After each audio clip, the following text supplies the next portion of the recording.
Listo, pues vamos a ir empezando con el seminario de hoy. Em, Estuve también escuchando las partes en las que no estuve presente en el seminario, tanto de Octavio como de Jorge, entonces yo creo que va a servir mucho como lo hicimos la vez pasada, además de lo que vamos a ir viendo aquí con respecto a esta parte del seminario.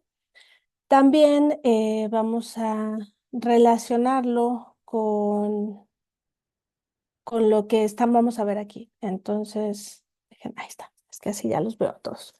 Y bueno, pues bueno, no la semana pasada, la sesión pasada estuvimos hablando nos centramos especialmente en el tema de Apolo y todo lo que venía detrás.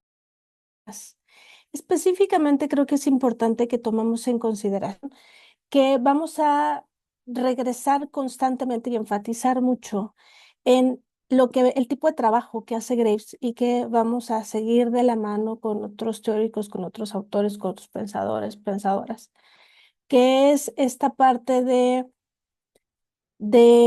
lo que nosotros entendemos por mitos y tanto lo que muestran como lo que develan, lo que nos van mostrando. Hola Octavio, buenas noches. Y bueno, justo parte de lo que hicimos la sesión pasada y me parece que fue muy, digamos que esclarecedor, es que pudimos ir revisando ciertos mitos y cómo se retomaban ciertas significaciones y cómo era si se tomaban otras significaciones. Y uno de los ejes que estamos tomando es justo esta parte que a nosotros nos es más cercana del pensamiento griego, tomando en consideración, bueno, Sócrates y Platón específicamente por los diálogos de Platón que vamos a estar revisando. ¿Y qué es lo que se resalta en estos diálogos? ¿Qué es lo que se resalta en esto que se mantiene referente a los mitos? ¿Y qué es lo que se oculta y qué hay detrás de lo que se oculta? Básicamente eso fue lo que hicimos un poco con Apolo. Y justo por eso incluso lo llegábamos a comentar y se llegó a hacer la invitación, que por supuesto que sigue abierta, de la importancia de revisar qué hay detrás, ¿no? Porque digo, lo hicimos con Apolo, pero van a ver cómo con cada uno de los que salgan siempre hay cosas bien interesantes más que resaltar. Entonces, bueno, pues la invitación está para que si alguien le hace la cosquillita y quiere hacerlo, adelantísimo, para que nosotros nos podamos seguir centrando en cada una de los aspectos que nos llamando y que estamos trabajando y que estamos aquí exponiéndoles en el seminario, ¿no? Entonces, justamente em, en la sesión pasada, hablando de lo que hay detrás de lo dicho por Apolo, justo lo retomábamos desde cómo se piensa a partir de la lógica y justo la referencia que no hace arbitrariamente Graves, y vamos a ir viendo cómo es que ninguna referencia está arbitraria en Graves, cuando apunta hacia Apolo como el dios, ¿no? De estos, de Sócrates, de estos pensadores que después vamos a hablar como nosotros como filósofos. Y pues fue muy interesante todo lo que fuimos encontrando. Entonces, vamos a seguir por esa línea porque la idea es específicamente con Graves que sigamos, terminemos con esta parte en donde en su prólogo va introduciéndonos al trato que le va a dar a este tipo de pensamiento referente a la lógica y referente a todo lo que nosotros reconocemos en los mitos y cómo va a ir profundizando, porque la idea es que nosotros lleguemos a la siguiente parte, que es la figura de poetas y jaguares, ya, jaguares, y que justo que todo esto es un preludio importante y necesario para empezar a referirnos al tema de los calendarios que trae detrás alfabetos y como poder irnos abriendo en el tipo eh, del pensar y de nombrar, ¿no? Y relacionarnos con esto. Entonces, por eso es este preludio un poco extenso, pero confíen, ¿no?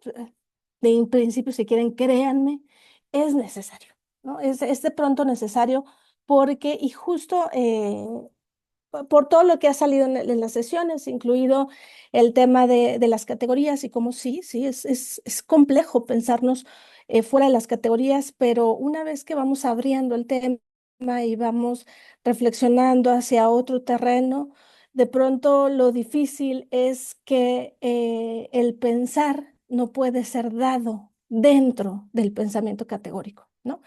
Entonces, es, digamos que hacia donde nos encaminamos y créanme, el camino es bastante interesante más que el fin mismo, pero por eso es como tan necesario que vayamos haciendo estos recorridos, que además se vuelven interesantes, que además, digo, nos dan temas de conversación, ¿no? Simpáticos que mencionar, pero que detrás de ello también nos permiten ir ampliando aquello que nombramos y desde dónde nombramos, ¿no?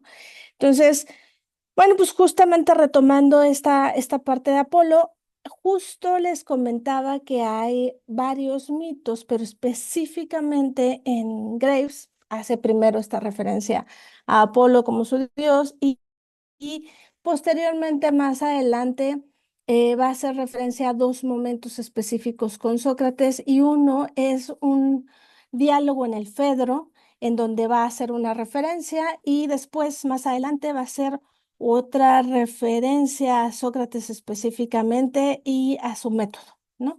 Entonces, a esas dos cosas vamos a ir revisando y como les comenté la sesión pasada, hoy específicamente vamos a empezar a revisar el diálogo de Platón del sofista o del ser, que por cierto agradezco a Octavio que nos hizo favor de mandarnos la versión electrónica.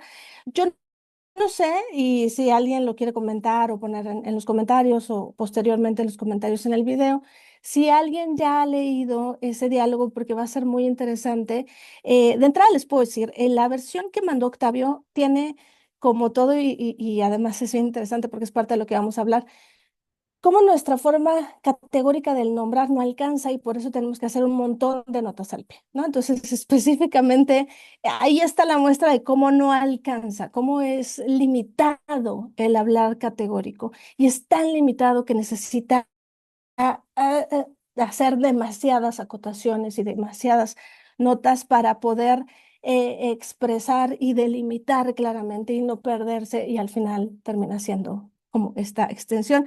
Por eso específicamente me parece que la versión que manda Octavio es muy em, ilustrativa de esto y que yo les invito a leer esa versión porque digamos que las anotaciones son interesantes y nos ayuda, y si a ustedes les interesa y lo hacen, y aunque no les interese, si se dan una revisadita, lo que quieran, es para que vean, eso nosotros no lo vamos a revisar, pero es que ya está revisado. Entonces es súper interesante ahí las anotaciones que hacen y que van permitiéndonos entender desde dónde, cómo, el diálogo, a qué apelan y demás.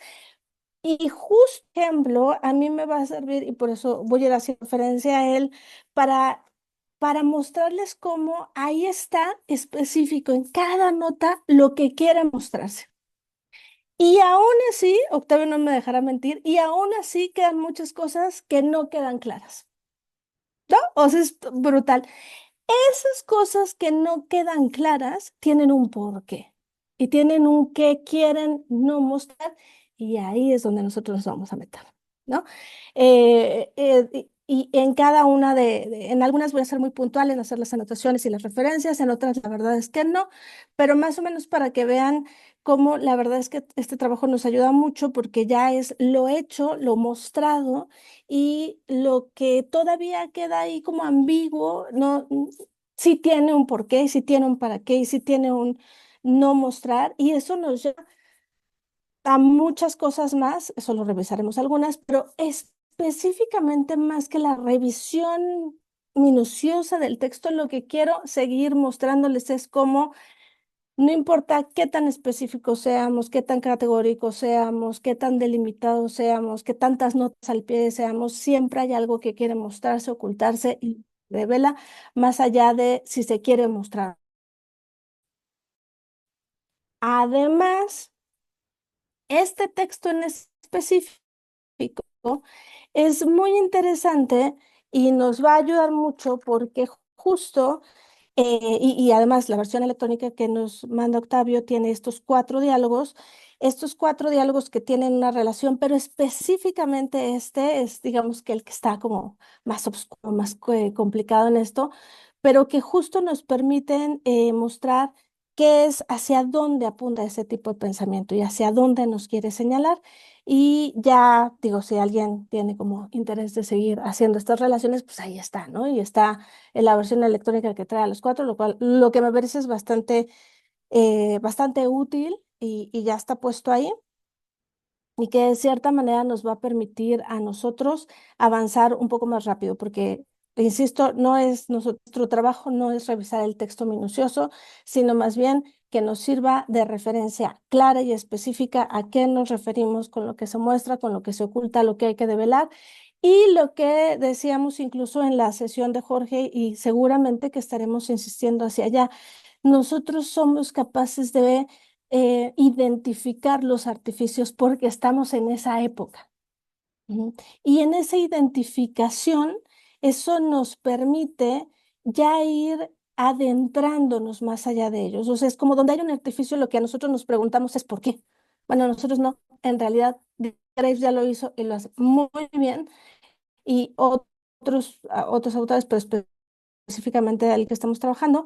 Y también otro que hemos mencionado y que evidentemente vamos a ir de la mano con algunas revisiones, es el texto que les decía de Introducción a la Metafísica de Heidegger y justamente hace referencia a este texto que vamos a revisar porque además nos va a permitir introducirnos a esto que es el no ser y que nos va a dar la pauta para muchas de las reflexiones que queremos hacer relativos a qué hay más allá de las categorías. Entonces, valga esta introducción un poco de idas y venidas, pero para ir delimitando como hacia dónde vamos. Entonces, bueno, si alguien ha leído alguna vez este texto o si está en interés suyo hacerlo, pues nos va a ayudar porque más específicamente, siempre en un texto a cada quien nos llaman la atención diferentes cosas.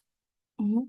Y en eso que nos llama la atención, esa es la aportación que podemos hacer reflexiva, que nos invita porque a todo algo distinto o nos va a hacer como ruido algo. Entonces, totalmente abierto, por favor, tanto puede ser escrito, puede ser por tomar el micrófono, no importa, no pidan la palabra o si quieren pedirle está bien, pero aquí está así como súper abierto porque van a ver lo enriquecedor que es esto y nuevamente, más que otra cosa, lo que nosotros, como lo hicimos con todo esto relativo a Apolo, pues nos va permitiendo ir abriendo más aquello que vamos entendiendo con respecto a lo que conocemos, el cómo nombramos y abriéndonos para poder adentrarnos a este otro modo de nombrar, contar, vivir, trascender la experiencia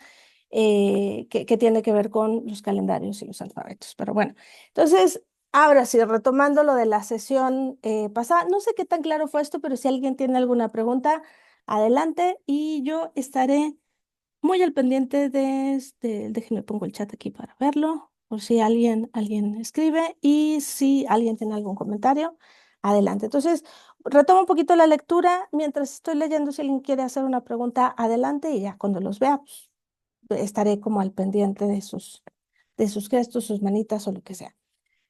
Entonces, bueno, justo la sesión pasada que estábamos hablando de esto de Apolo, lo retomábamos porque, y me parece que con esto terminamos, de que les decía, Sócrates no era poeta y desconfiaba de los poetas, y porque como confesó a Fedro, era un urbanita convencido que raras veces iba al campo,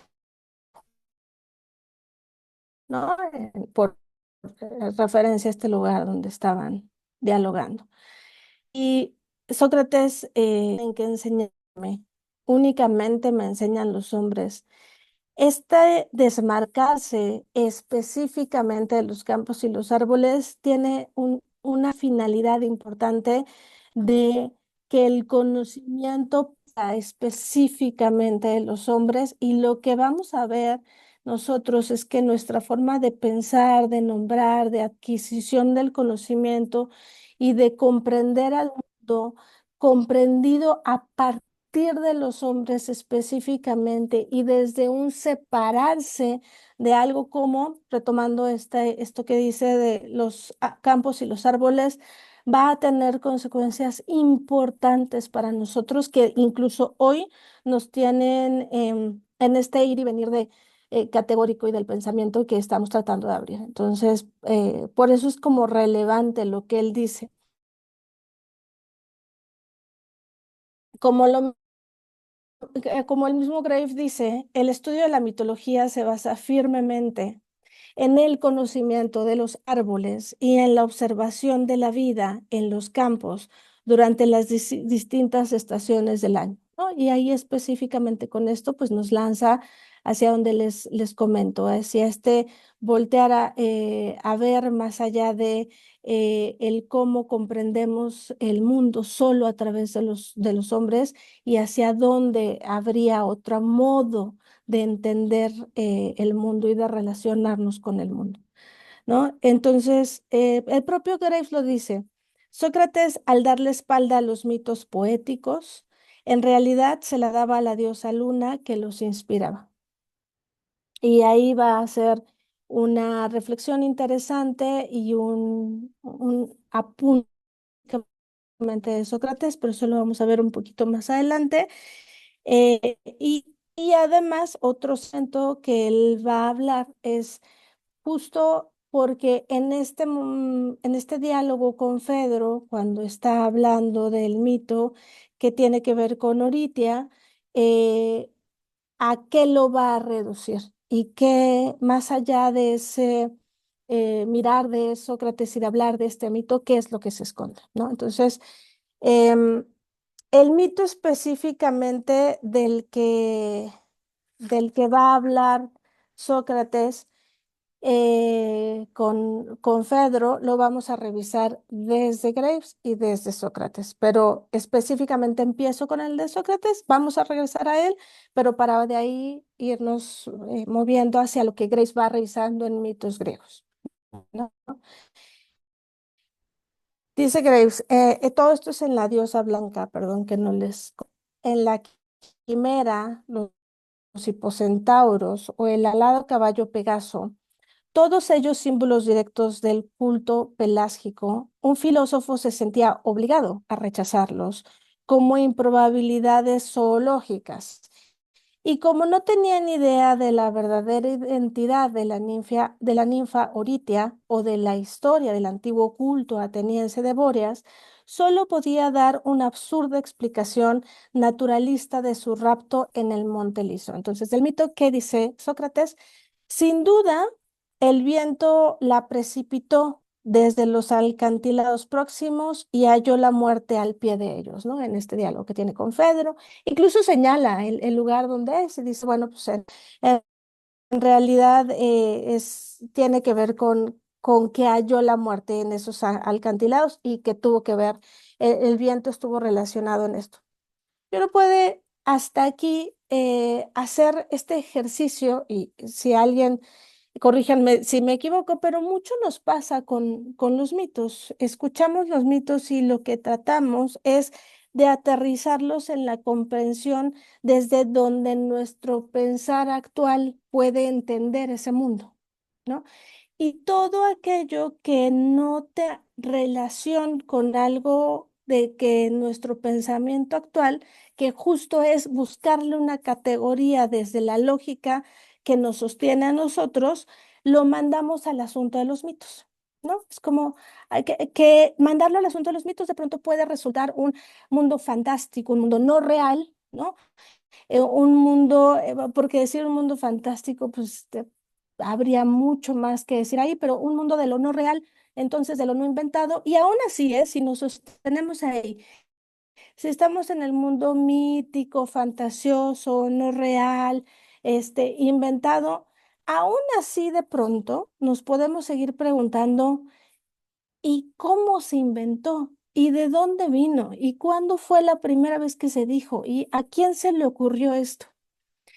Y cuando nos empezamos a preguntar así, curiosamente siempre vamos a ir encontrando, o sea, vamos a ir encontrando un hilito que mientras más jalamos, más largo se hace, y siempre vamos a llegar a lugares bastante interesantes. Entonces, a lo que quiero llevarlos es que no importa qué tan absurda sea la pregunta o como qué tan absurdo sea mirar el mito, si nos preguntamos por qué ha sido así y desde cuándo y quién lo dijo y por qué. Y bueno, alguien lo inventó, pero a quién se le ocurrió y desde dónde lo inventó. Todavía podemos como encontrar raíces interesantes. Pero si ya contestamos con una respuesta clara que dice, esto significa esto, aquí lo que hubo fue que el viento la precipitó desde los alcantilados y ahí halló la muerte. Eso significa el mito. Díganme si no, entonces lo que estamos ya teniendo es una resolución del mito. Ujú. Ya no hay un preguntarnos por qué o de dónde viene, sino ya hay un poner la significación de ese mito en lo que verdaderamente significa desde la parte lógica. Esto apunta a que el viento del norte es un viento que precipitó a los alcantilados y que eso hizo que ahorita hallara la muerte. Punto. Ujú. Entonces, vean cómo ahí lo que tenemos son resoluciones. Ya está puesto, ya, el mito está resuelto. ¿Por qué? ¿Por qué se decía así? Bueno, pues aquí podemos entender cómo incluso lo que comenta Sócrates a Fedro es como, eso no tiene sentido, no hay nada más que decir, más que entender qué había detrás, pues hay esto y punto. Entonces, hasta aquí vamos bien, hasta aquí queda claro que lo que termina siendo es una resolución del mito y una explicación, digámoslo desde lo más cotidiano que entendamos como una resolución lógica del mito y entonces ahí no hay nada más que ver, ¿no? El por qué lo decían así, bueno, puede ser incluso algo molesto a los poetas, algo molesto a los mitos, el cómo dicen y el cómo tratan de hablar de estas figuras fantásticas, de estas quimeras inexistentes, pero pues en realidad el mito no dice más que eso.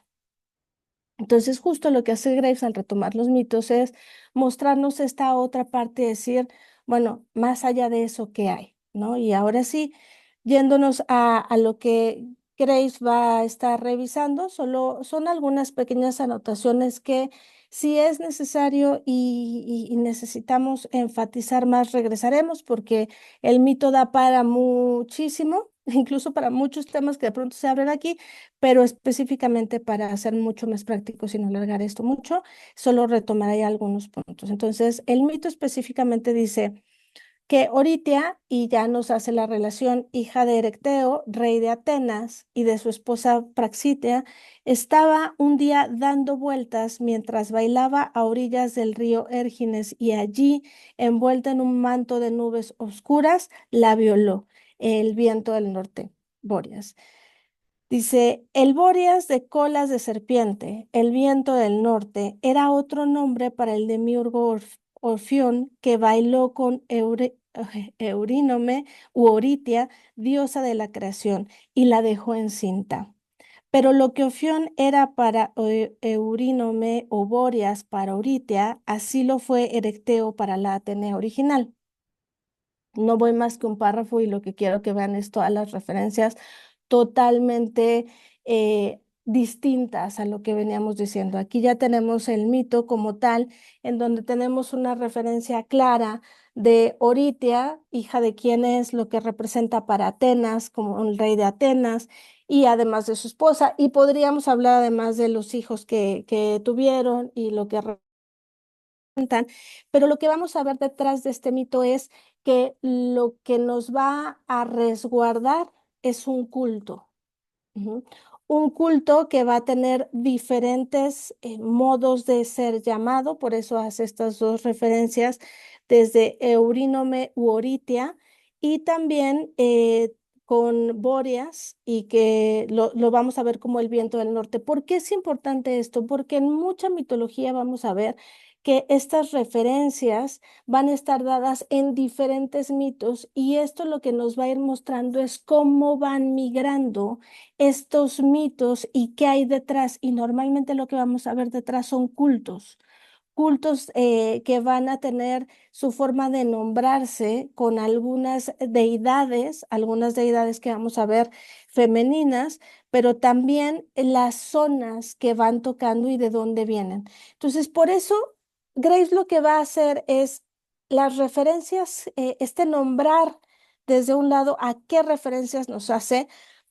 Nos hace referencia a Atenea, por ejemplo, pero también a estos, como lo vimos con Apolo, a estos distintos momentos en donde Atenea va a tener como esta significación, nos habla de Atenea Polias de la ciudad o la Atenea de la potranca, diosa del culto local del caballo, y después nos vamos a dar cuenta que la referencia a los caballos y su relación con los vientos del norte los vamos a tener muy presentes. Esto no es necesario que se entienda perfecto de qué estoy hablando. Lo que quiero que vean es cómo la referencia nos va llevando a las regiones.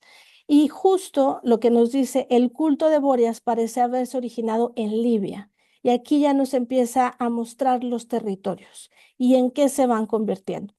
Y además que como estos, al hablar de Bóreas y del viento del norte y hacer la referencia de Bóreas, de colas de serpiente, es lo que nos va a hablar de estas formas, estos hacedores, estos creadores de los mitos, pero también no es lo mismo hablar solo de Oritia y Bóreas a hablar de Bóreas del cola de serpiente, que es justo este, digamos que hacedor, este supremo maestro que va a tener una referencia a un culto, y Oritia, la diosa de la creación. Entonces, aquí ya vamos a ver un entrelazamiento de diferentes cultos y representaciones que van más allá de el solo personajes de un mito, sino representan regiones, representan cultos y representan relaciones,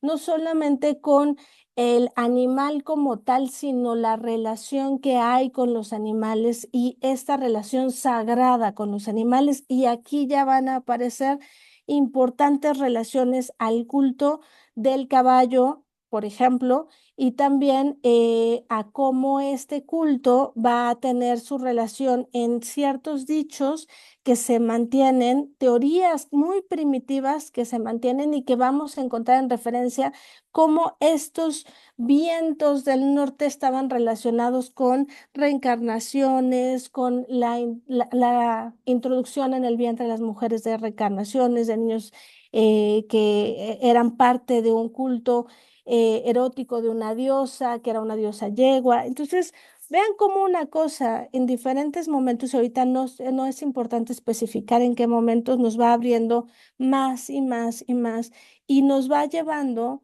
justo a por qué es nombrado desde ahí y por qué está presente, porque también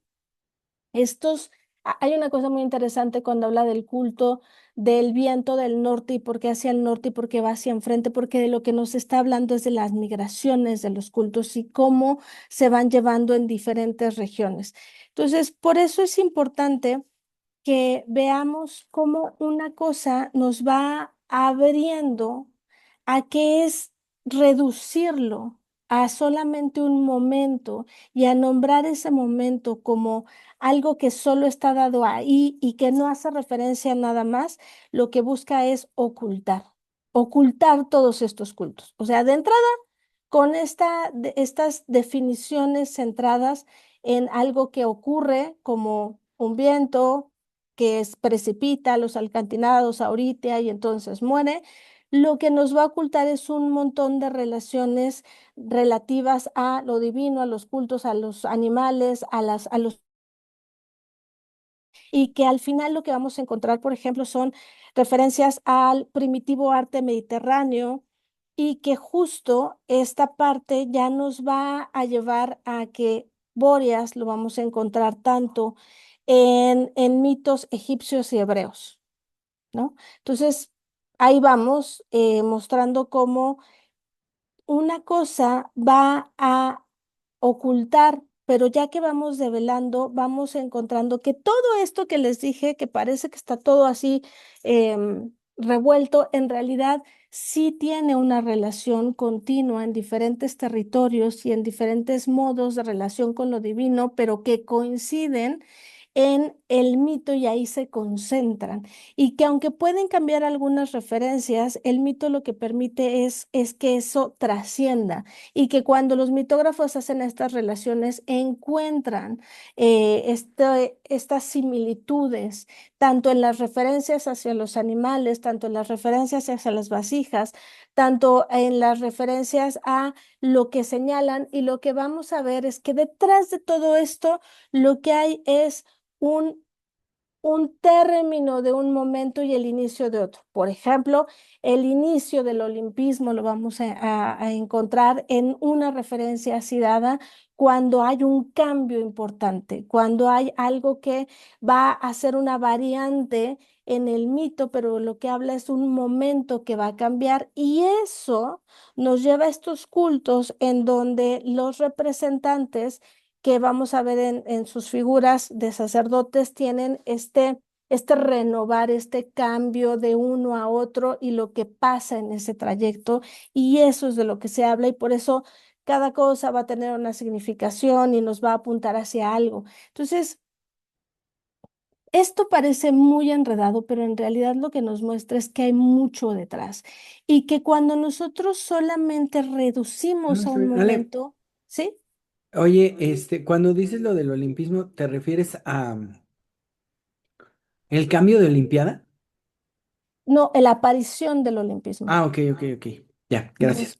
Sí, la aparición del olimpismo. Entonces, por eso, cada uno de de las referencias míticas y de los dioses que vamos a tener nos van a ir apuntando hacia otro y esos son los que vamos a ir retomando. ¿Por qué? Porque estos momentos lo que van a tener es que hay algo que prevalece y que se muestra y hay algo que se oculta, pero que en sus referencias que vamos a encontrar en vasijas, que vamos a encontrar en, en ciertos personajes que se repiten y aunque cambian de región, se mantiene el nombre, ahí va a haber un culto que prevalece, que se mantiene, que también vamos a encontrar en, por ejemplo, en ciertos territorios como Libia, como Palestina, como Grecia, que van a aparecer una y otra vez. Lo que decíamos, como nosotros vamos a ver que las migraciones y la llegada de los extranjeros o de otros lados es una constante y un continuo necesario y que no se vivía como ni algo amenazante, ni algo que debía terminar o que acababa, sino como era parte de lo que venía siendo dado y por eso los mitos cambian. Y por eso ese mito no, no se pierde, pero se integra un cambio a estos mitos. Y por eso los vientos del norte, Oritia y Bóreas van a estar muy relacionados a esto. ¿Por qué específicamente estamos hablando de ellos? Porque no es gratuito que Sócrates hable específicamente de este mito de la creación, porque es lo que quiere ocultar. ¿Qué hay detrás de este querer ocultar? Lo vamos a ir entendiendo justo en lo que sí nos quiere mostrar, ¿no? En algún momento, en alguna de las sesiones, hablábamos que incluso en la República está específico lo que quiere mostrar y cómo debe de ser dado, ¿no? Pero también lo que no tanto en la música como en muchas cosas. Bueno, específicamente no es arbitrario que estas cosas las retome y las reduzca y en esos mismos diálogos lo que siga es es un poner encima de ajá, un modo de pensar, entender, comprender y categorizar el conocimiento. No es gratuito, ¿saben? Es como para que tengamos una referencia muy cercana, las iglesias no se pusieron en cualquier lado. Ujú. Se ponían encima de ciertos templos específicos y ese era el sentido. ponerlas en ese lugar para mantener esa relación sagrada, pero suplantada. Bueno, lo mismo vamos a encontrar en los diálogos. Ujú.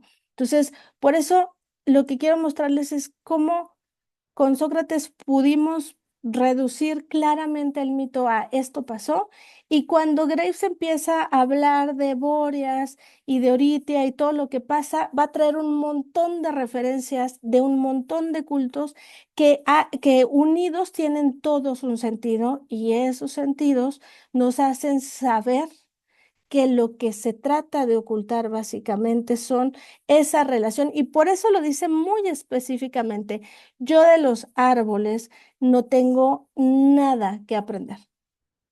El conocimiento tiene que venir de los hombres.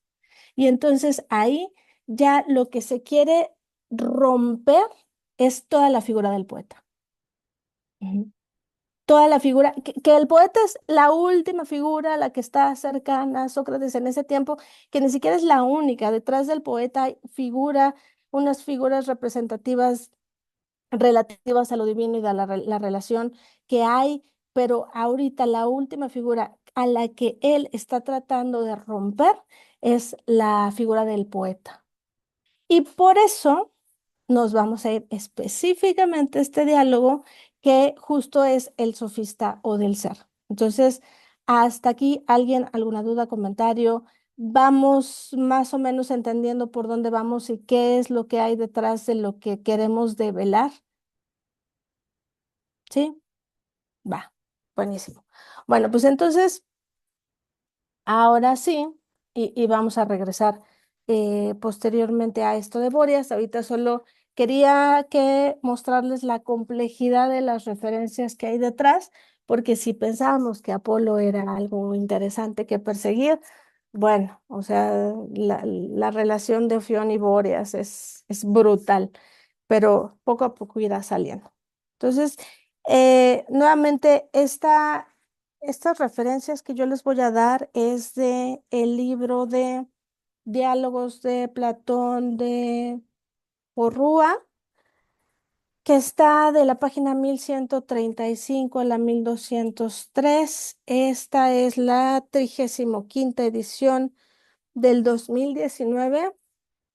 Pero nuevamente la invitación a que revisen el electrónico que mandó Octavio está, y muy interesantemente las notas al pie de todo lo que nos tratan de mostrar. Entonces, bueno, este diálogo de el sofista o del ser va a tener primero cosas bastante interesantes que hay que resaltar. No nos vamos a ir como muy, muy en orden, pero justo vamos a tener a Sócrates, a Teetetes, a Teodoro y a un extranjero de Elea, ¿no? Esto es importante porque justo este extranjero es de la secta de Parménides y de Zenón. Y esto es importante porque justo en esta versión electrónica que nos manda Octavio vienen los 4 diálogos: Parménides, Teteto, Sofista y Político. Y justamente aquí lo que está tratando de mostrar Platón en diferentes momentos, pero que van ligados, es este diálogo continuo y esta búsqueda del establecimiento de la unidad, de la parte categórica de comprender y de atender al conocimiento. En estos 4 diálogos lo va a hacer de diferentes formas, pero específicamente este nos va a ayudar mucho a tener como mucho más amplio el panorama con respecto a esos 3, porque justo este está antes de Teteto y después de este hace político. Entonces, estas referencias que va a hacer son importantes, y además hay una insistencia curiosa de que justamente a este extranjero de Lea, de la escuela de Parménides, haya un parricidio, una ruptura con el propio Parménides, que interesantemente no se da. Más bien cuando se termina hablando del sofista, pues hace más referencia a el método socrático que otra cosa, lo vamos a ir revisando, pero justo por eso es importante que veamos desde el inicio hacia dónde va este empujar, este provocar, este llevar el diálogo mismo. Y por eso el inicio es importante lo que hace Sócrates, ¿no? Sócrates va a hablarle a este extranjero que llega con Teodoro y le va a hacer como unas preguntas específicas. Y lo que él quiere hablar, más bien, él quiere que el extranjero muestre qué piensa o qué opinión tiene eh, del sofista, del político y del filósofo, ¿no? Pero lo importante es cómo le pregunta. Le dice, ¿representan estos nombres en el EA una sola cosa o dos? O bien, así como son tres nombres, distinguen tres clases de individuos, aplicando a cada nombre particular una clase particular. Lo que él está apuntando con estas preguntas específicas a nosotros, ¿a qué nos lleva? A que justo el poder, si tú defines al sofista, al político y al filósofo, lo que trata en esta delimitación de cada una de las categorías va a ser justo evidenciar este límite tan complejo de sostener. Ujú. Y es que esto es bien importante porque en esto hemos venido centrando nuestra atención. A partir de que definimos algo, la categoría misma no se sostiene. Ujú. Y esto en nuestros días da la pauta para cosas tan interesantemente brutales como lo que pensamos desde lo más vulgar a como que cada quien entiende lo que le da, ¿no? A la verdad de cada quien. Ujú. Y fíjese lo problemático que es esto, porque específicamente pareciera que todos nos entendemos, que todos tenemos una comprensión de lo dicho, pero que al final, cuando tratamos de definir, hay una complejidad para poder delimitar todo aquello que queremos mostrar. Ujú. Entonces, por eso, este apuntar a que hable, a que nos muestre desde su país qué es lo que dicen de estos tres justo nombres, nos remite directamente a que haya una definición desde el tipo de pensamiento de quién, si su referencia es a Elea y justo es a Parménides y a Zenón, lo que busca es poder mostrar el límite del pensamiento categórico con el que se viene peleando desde los anteriores diálogos. Ujú. ¿Por qué? Porque justo aquí incluso va a provocar un reconocimiento desde cómo llegan a poder definir y diferenciar esto.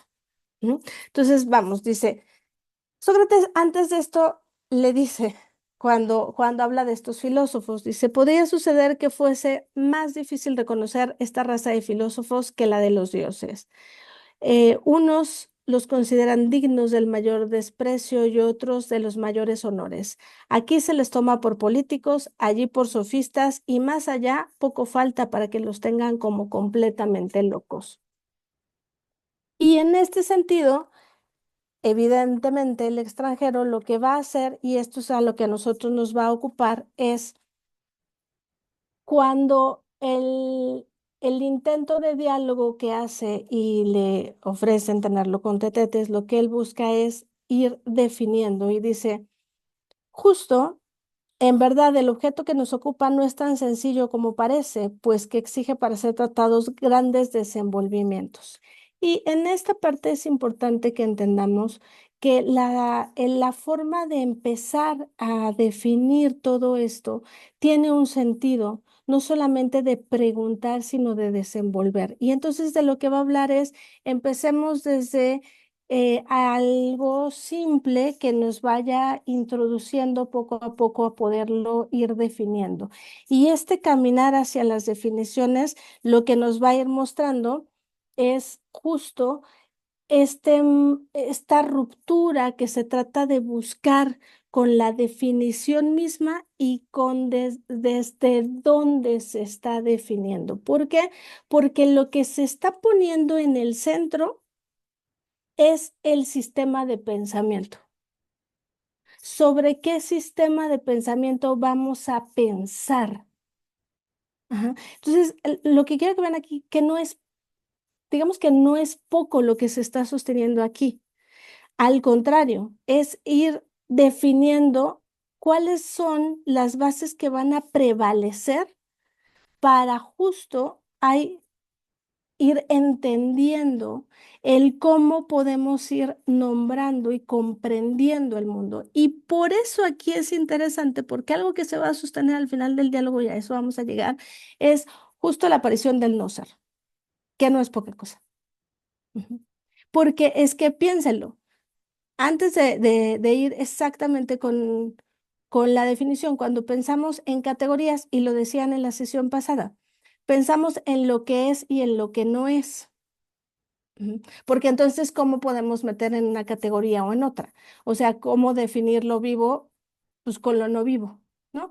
¿Cómo definir cualquier categoría? El límite tendría que ser qué es y qué no es. Y ahora piénsenlo en este, ay, espérenme, porque ya tapé la computadora y hay que admitir.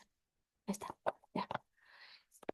En esta definición, pensémoslo aquí. Si defino sofista y si defino el político y el filósofo, entonces tiene que haber una delimitación con lo que es y con lo que no es. Ujú. Y esta delimitación de decir qué no es el filósofo, qué no es el político, que sí sea el sofista y viceversa, ahí es donde tenemos que ir desenvolviendo de dónde viene qué, el método desde donde se piensa y desde donde se sostiene. Ujú. No sé si hasta aquí esté siendo claro por qué nos estamos deteniendo en este pensar desde su posición. Lo que quiero que vean es que es necesaria una posición para poder pensar y eso ya nos dice mucho. Mm. Porque ya nos plantea un, lo que les decía, un obligar, ajá, a sostenerse desde un pensar el mundo y en tanto no hay, entonces ya sería, digamos que otra cosa que ya no sería ni del político o del sofista, ajá, o del filósofo. Y la pregunta sería, ¿por qué tendríamos que delimitarlo? Y parece que no, pero ahora regresémonos a la anterior posición a los que nos apunta Graves, y por eso es importante, y nada es arbitrario. Por eso cuando Graves evidencia el desde dónde se toma el mito, la resolución de poner el mito en esto es y esto significa, es para no ir más allá de. Si tú delimitas desde qué sistema de pensamiento puedes pensar, también delimitas el límite de lo pensado.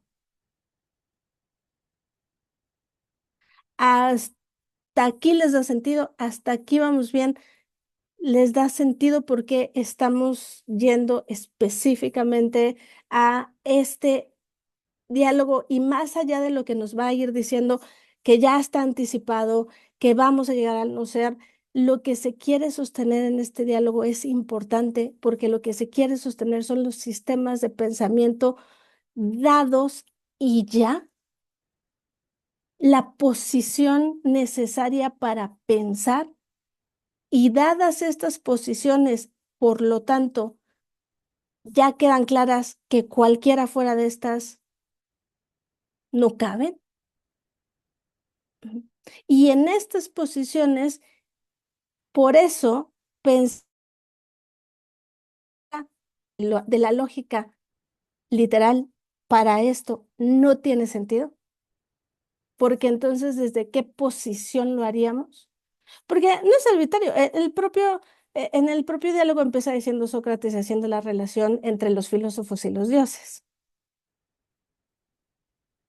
O sea, es como cierta provocación, pero también un cerrar el paso a cualquier otra cosa y lo que va a prevalecer ahí y lo que se va a sostener ahí.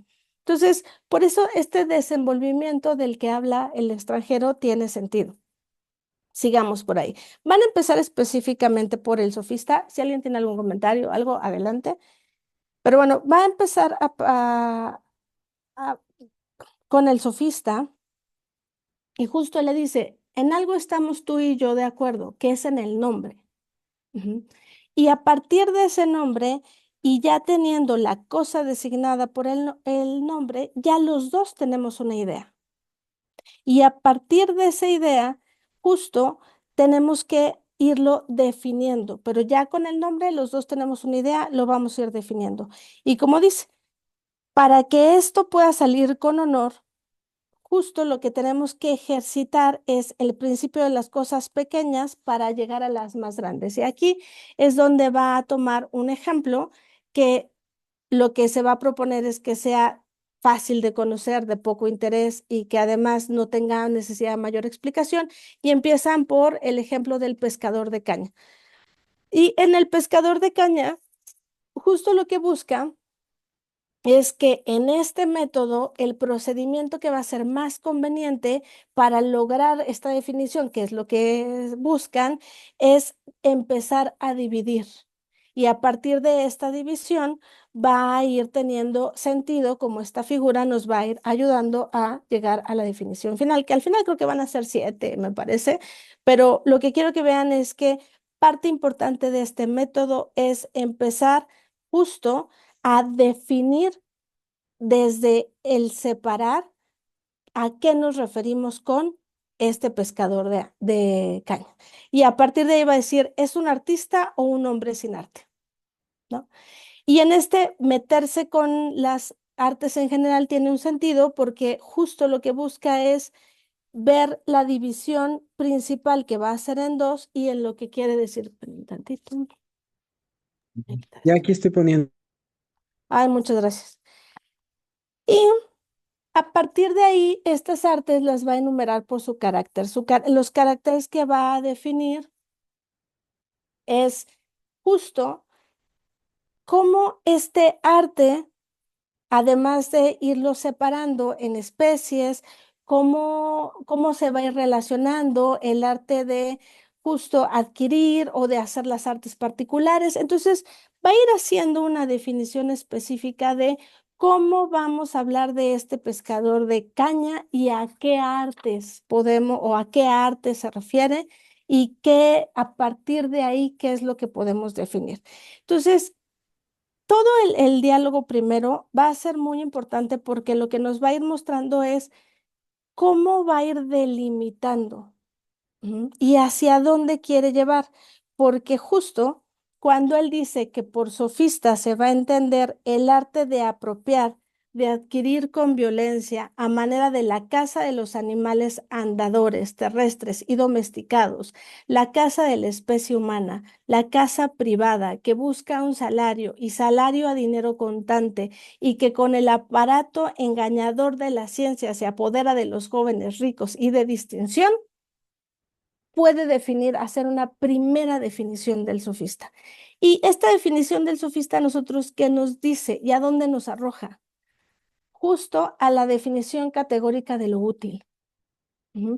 De cómo eso, aquello a la mano que puede dar y justo como transmitir y adquirir conocimiento y transmitirlo a otros, va a ser dado desde este cazar animales, la definición del animal, la caza de la especie humana, caza privada que busca un salario, porque decía, le va haciendo preguntas, ¿no? Y que es pagado y demás y que justo con este aparato engañador de la ciencia se apodera de los jóvenes ricos y de extinción, y por eso le hace definir cómo hacia quién está dirigido este ir ejercitando la gimnasia del pensamiento y del conocimiento. Ujú.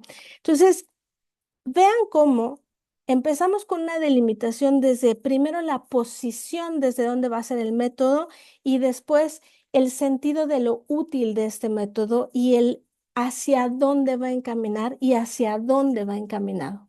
Ujú. ¿Qué sentido entonces tendría poner aquí al sofista y además seguirlo definiendo? Porque no va a ser la única definición que va a dar, sino va a irse adentrando desde otras posiciones porque cada categoría que va abriendo la va a ir cuestionando y normalmente la va a ir cuestionando y abriendo en dos. ¿Hacia qué nos arroja esto? Hacia justo este tipo de pensamiento que es dual y que va a tener dos caminos y que entre esos dos caminos lo que vamos a abrir es hacia dónde va a ir definiendo. Y regreso un poco a la pregunta que le va a hacer Sócrates. Dice, ¿representa una sola cosa o dos? O bien, así como son tres nombres, distinguen tres clases de individuos. ¿Hacia qué le suena que apunta esto? Hacia un pensamiento binario de diferencia, ausencia o presencia, y nada más. Ujú. Es ir sistematizando el pensamiento y la categorización del pensamiento hacia las posibilidades dadas de lo útil, pero hacia justo diferencias que se apartan y que en ese apartar se definen hacia dónde va a llegar este pensamiento, porque no olvidemos que la pregunta es sofista, filósofo o política. Ujú. ¿Y hacia qué estamos hablando? El pensar de los hombres, pero también si estamos hablando de la transmisión de conocimientos, estamos hablando del sometimiento al pensar, del pensamiento, el encierro del pensamiento categórico desde caminos dados, específicamente bien delimitados. Por eso era lo que les decía al principio, las categorías tienden a necesitar delimitarse cada vez más profundamente para poder llevar hacia el fin, o sea, hacia donde quiero que se llegue. Y esa es una forma del ocultamiento. Ujú. La delimitación clara y específica de qué es lo que debe ser mostrado y qué no, como único terreno de posibilidades del pensar. Y por eso aquí podemos sostener que pensar sin pensar categóricamente sería imposible. Ujú. Hasta aquí, ¿alguien quiere hacer algún comentario, pregunta o algo más en lo que tomo agüita?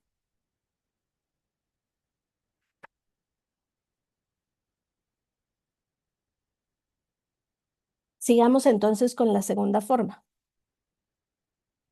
Bajo su segunda forma se nos presenta como el arte de adquirir por el comercio, haciendo cambios, como un negocio, como el negocio de las cosas del alma, y como ventas de discurso y conocimientos relativos a la virtud.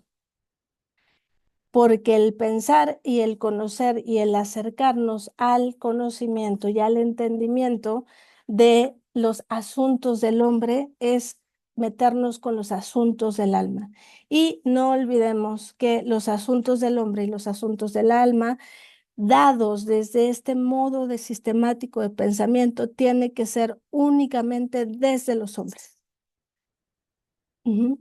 La segunda forma que igual va a tener una referencia y una delimitación en cómo se van examinando los géneros, las categorías, los conocimientos y hasta dónde pueden irse dividiendo estos diferentes artes, nos van a llevar a esta segunda forma. Y esta segunda forma, cuando nos presenta el comercio y el intercambio en este negocio de las cosas del alma, ya nos pone de lleno en un centrarnos,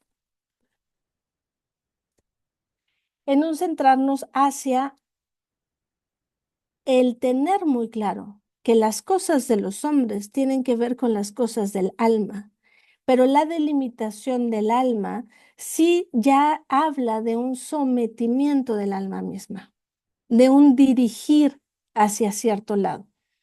Y por eso específicamente vamos a ver cómo estas ventas de discursos y conocimientos van a ser relativos a la virtud, algo que vamos a encontrar justo en el sofista. Y por eso dice, el sofista es del género de aquellos que discuten para ganar dinero, y su oficio forma parte del arte de disputar, del arte de controvertir, del arte de luchar, del arte del combatir, del arte de adquirir, como acabamos de explicar. Y algo que va a hacer y que va a delimitar claramente cuando habla del discutir y de lo que sale de la discusión, el extranjero mismo va a decir, creo que la discusión a que uno se entrega por placer y por pasatiempo, abandonando sus propios negocios y que a causa de la imperfección del estilo es escuchada por los que están presentes sin causarles placer, creo, digo, que no merece otro nombre que el de palabrería. Y hay una distinción importante de cómo en este arte de encaminar el conocimiento, el oficio, y además justo del adquirir, y no olvidemos que ya estamos hablando de asuntos del alma, tiene que tener este sentido de utilidad, de mostrar y de sostener una forma de acercarse al conocimiento, al entendimiento del mundo y el para qué del mundo, ¿m? Desde la disputa. Y esto es importante, porque ya estamos viendo que la diferencia va a tender a la controversia y va a ir de la mano de la violencia. Em, de todos los ejemplos que ellos van a ir discutiendo y que van a ir relacionando. Ahorita nos estamos yendo hacia algunas relaciones que hacen específicamente, pero posteriormente vamos a ir regresando a otras cosas que van a delimitar. Pero es importante que hasta aquí nos quede claro que vamos adentrándonos hacia lo que no que se quiere sostener, sino que se está mostrando cómo se se atiende los diálogos, el conocimiento, el llegar a la definición de ciertas figuras y el para qué de esas figuras en esos momentos específicos. Y justo, eh, dice el extranjero, es conveniente reunir bajo un nombre común las diferentes especies de purificación que se refieren al cuerpo. Aquí justo van a definir el arte único que es el arte de discernir y lo van a especificar, claro. Habla de las purificaciones de los seres vivos, ya que tengan lugar en el interior del cuerpo por medio de la gimnasia y de la medicina, o ya en el exterior como las que se refieren al arte del bañero, que no merecen la pena de que insiste en ellas, y hablo también de las purificaciones de los cuerpos inanimados, que dependan del arte del batanero, del arte del adorno y del embellecimiento en general y se distribuyen en mil variedades cuyos nombres parecen ridículos. Y este arte de las purificaciones de los seres vivos es importante porque aquí cuando ya hacen referencia al cuerpo, ya hicimos referencia al alma, ahora estamos haciendo referencia al cuerpo, pero hay un ejercitamiento del cuerpo, tanto del interior, ya sea justo por medio de la gimnasia o de la medicina, pero ya hay un ir especificando y delimitando el territorio de la disputa. Y este territorio de la disputa lo que nos muestra es que ya nos muestra al alma, ya nos muestra al cuerpo y justamente lo que nos muestra es cómo lo vamos a atender y, bueno, más bien cómo se va a atender y hacia dónde se quiere, hacia dónde se quiere llevar. En lo concerniente al alma, justo lo que se busca es desterrar la maldad y a eso es a lo que se le va a llamar purificación. Y hay para esta purificación hay que definir dos suertes de maldad en el alma. Una se parece a la enfermedad del cuerpo y otra a la fealdad. Y aquí una se va a entender como la enfermedad y la discordia, entendiendo que la discordia es esa desunión que sobreviene resultado de la alteración entre principios que naturalmente corresponden a una familia, justo cuando algo va a ser distinto a aquello que pertenece. Y la fealdad no es otra cosa que la falta de armonía y que justamente esta falta de armonía no puede ser otra cosa más que el alma de los hombres malos. En la discordia con los apetitos, de los placeres, la razón de los pesares y todas las demás cosas. Y en esto vamos a encontrar la ignorancia para un alma que se lanza en busca de la verdad, no es otra cosa que la desviación de un pensamiento extraviado. Un alma irrazonable es deforme y está desprovista de medidas. Existen, pues, en el alma estas dos clases de males. La primera, la que la mayor parte de los hombres llama maldad, y es evidente la enfermedad del alma. Enseguida viene la que se llama ignorancia, pero no se admita de buena gana que este mal baste por sí solo para hacer mala al alma.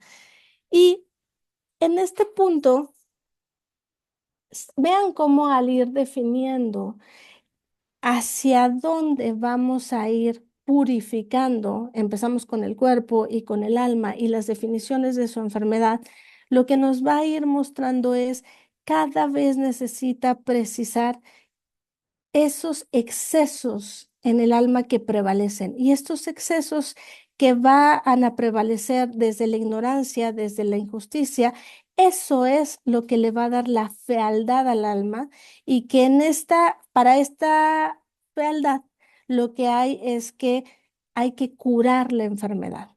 Y en este curar la enfermedad es justo la justicia lo que va a permitir ir sanando al alma.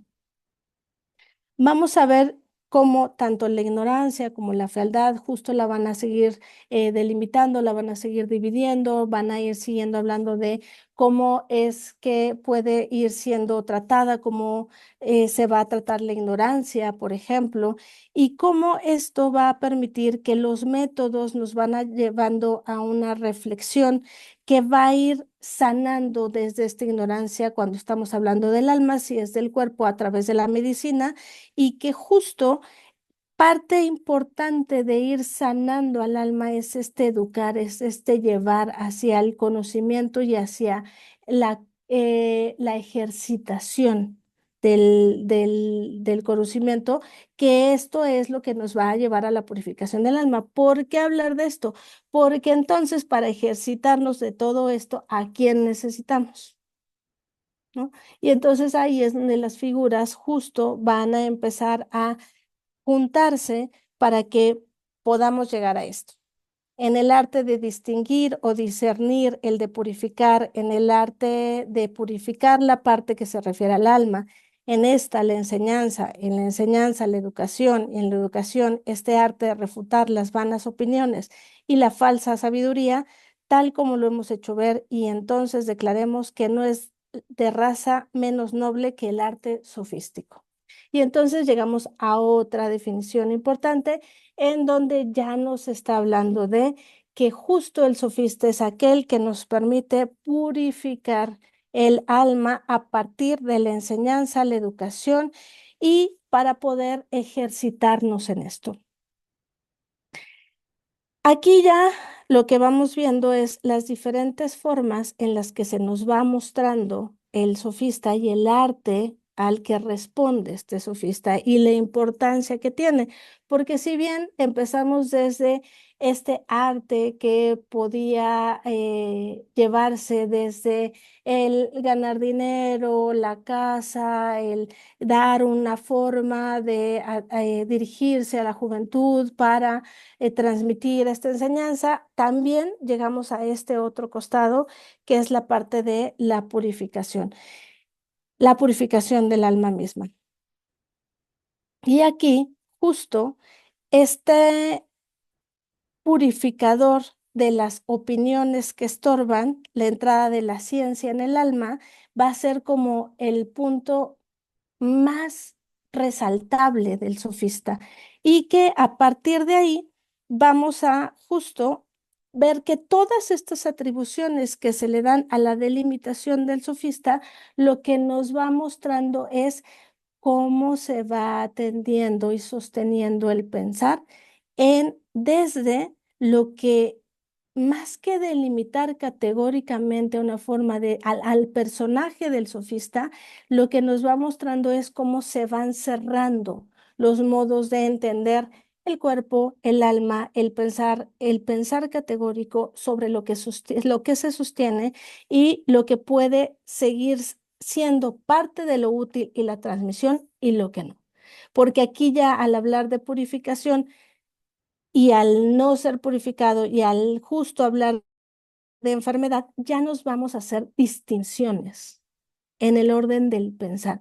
Y estas distinciones van a partir de nuestra forma específica de entender el mundo. ¿Qué es lo que nosotros buscamos en este primer acercamiento hacia este sistema de pensamiento que se nos va develando?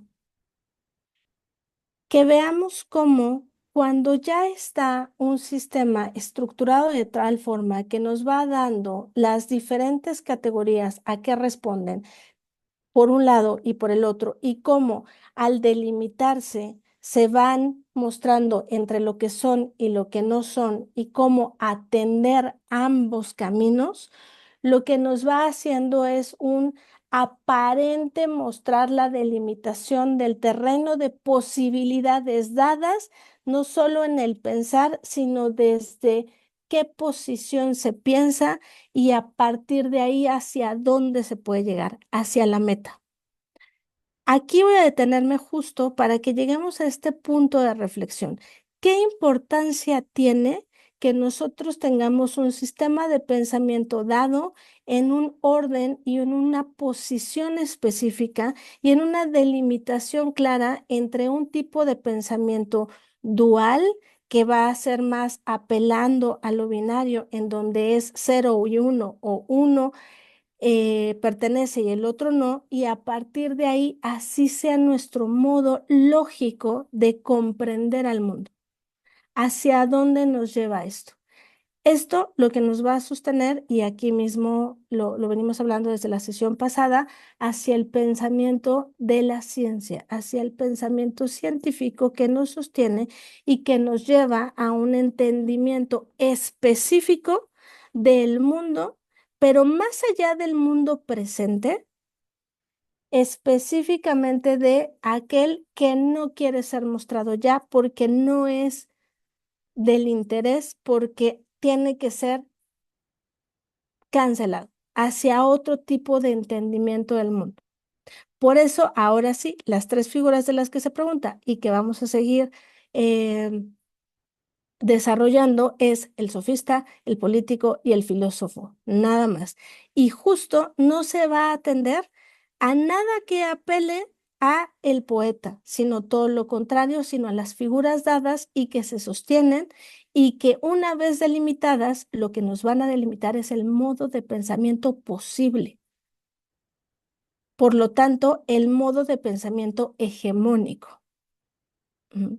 Y si este es nuestro modo de pensamiento hegemónico, regresemos al principio, ¿cómo vamos a atender a los mitos que tenemos que se sostienen ahí y que nos hablan de este otro modo de entendimiento del mundo que tiene que ver con la fantasía, con el mito, con eso que apela a ciertos cultos, a ciertas divinidades, a ciertas relaciones, más allá de lo humano?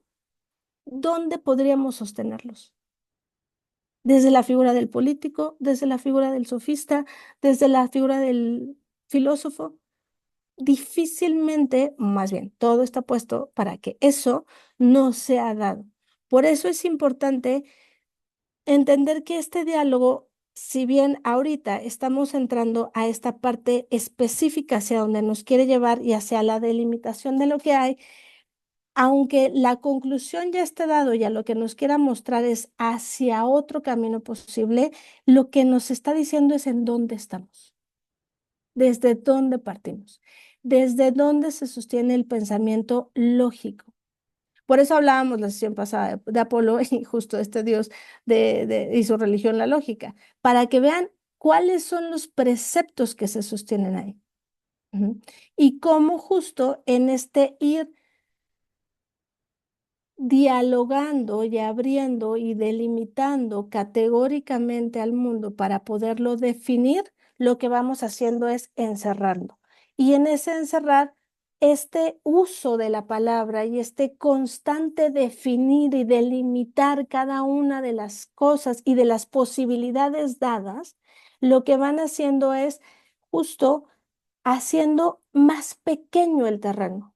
Y entonces, ya pensémoslo, la migración no es posible porque no es necesaria en una hegemonía dada.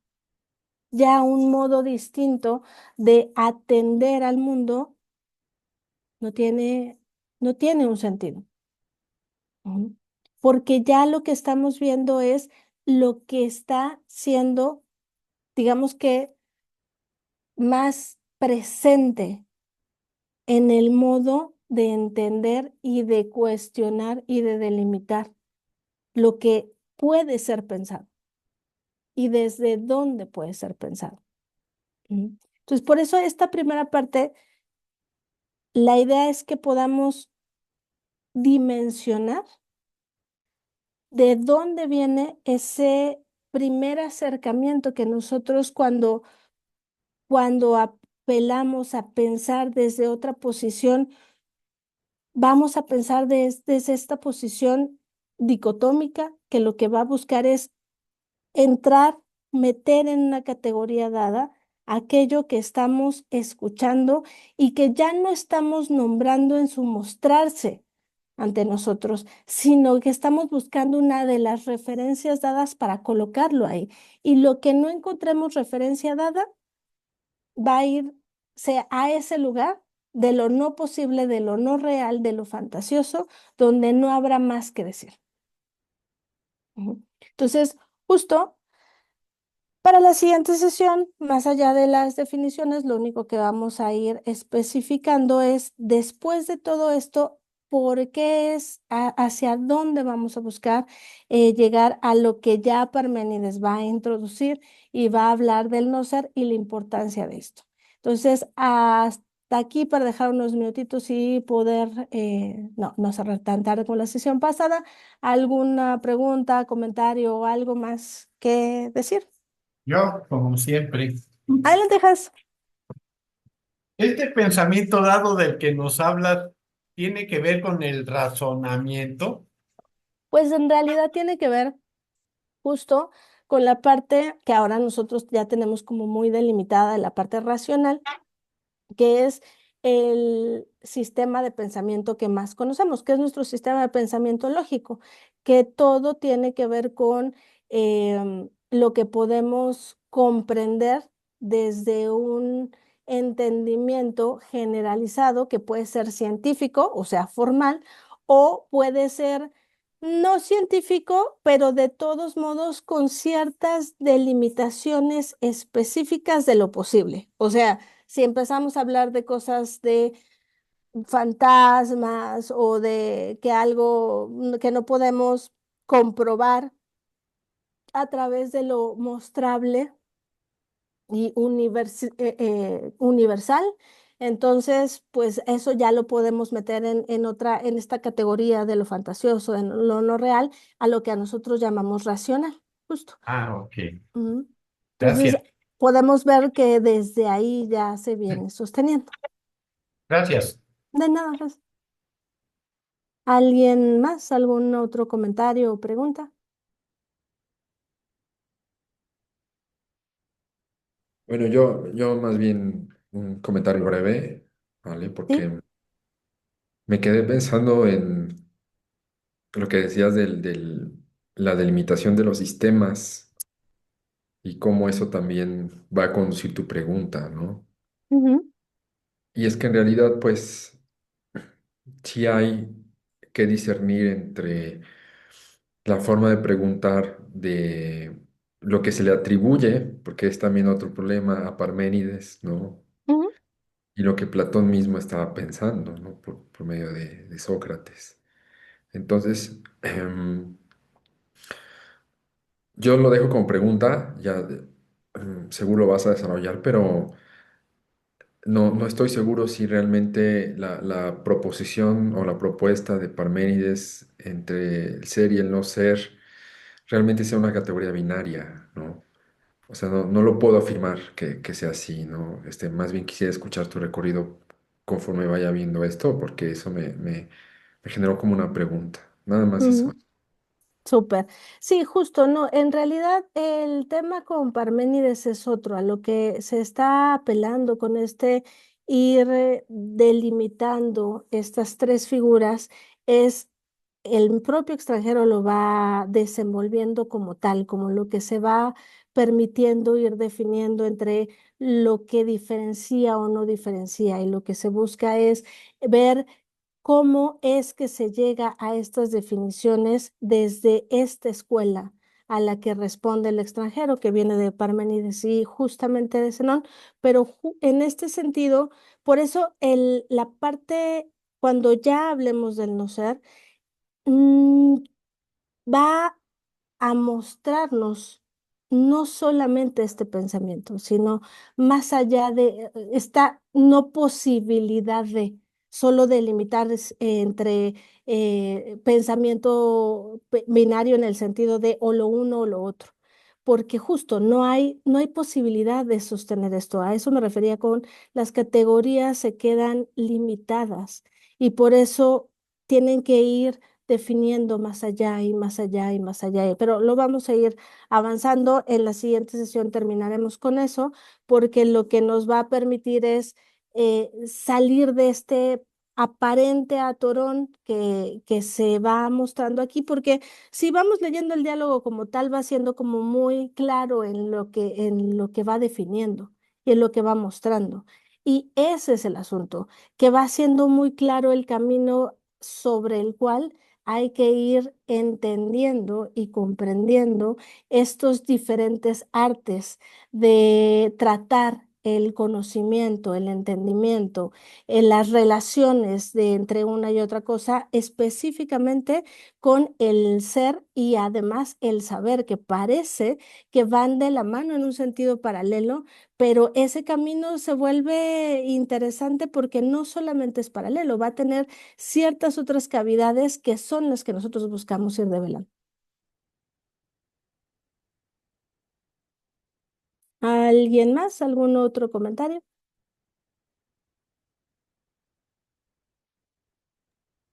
Hola, Hola, ¿qué hace? aquí. ¿O qué hace? Pues aquí también. ¿O qué hace? Es que estoy contestando un mensajito que me llegó de pronto. Eh, bueno, no, o sea, pues llegué como siempre, ¿no? Yo no puedo entrar antes de las 8:30 y me molesta mucho, pero hay cosas que creo que son importantes destacar porque me encanta, porque vamos a vincular un par de cosas. Primero, no sé si leyeron el mensajito que había mandado Joshua en Telegram, ¿no? Sobre las Venus de hace mucho tiempo. Muy, muy interesante el comentario. Hasta hoy me di el tiempo de responderlo. Y justo lo que le comentaba es que nosotros cuando llegamos a revisar lo indoeuropeo, pues era con este sentido un poco como de mostrar que no era cierto, mostrar que no, eh, que era una ficción intencionada. ¿Quién se fue? No vi. Que era una ficción intencionada y, y justo en esa pretensión, en esa intención que nos parecía un tanto insostenible, ¿no? La idea de un grupo originario y bla, bla, bla, se habían revelado las cosas del origen del alma, ¿no? La cuestión territorial que hemos estado trabajando en estos ya cerca de 2 años. Y evidentemente lo que nuestro trabajo ha hecho es un poco este ejercicio de desocultar, ¿no? Sin sin querer nos topamos no solamente con la ficción, sino con eso que oculta señalando, ¿no? Y entonces me parece súper pertinente hoy porque lo que haces con Graves, ¿no? Y directamente ya en la revisión del texto de Platón, que además siempre es muy inquietante porque ahí no usa a Sócrates como el chido, ¿no? Sino justo a un extranjero. Eh, lo que haces ahora es revelar la estrategia de ocultamiento, ¿no? O sea, no es la tapa y lo tapado, sino Ujú, la estrategia de construcción del velo, ¿no? De posición del velo y cómo el velo oculta la pretensión de deformar, ¿no? Porque debajo del velo, aunque el velo se ajusta de forma, Eh, pero en ese sentido revela que hay algo oculto y por lo menos la forma periférica de lo oculto. Me parece fascinante esto, lo que nos lleva a la segunda parte que quería comentar. Precisamente es que este diálogo es, si no me equivoco, súper tardío, ¿no? Pero es muy interesante porque en la República precisamente está esta pretensión, ¿no?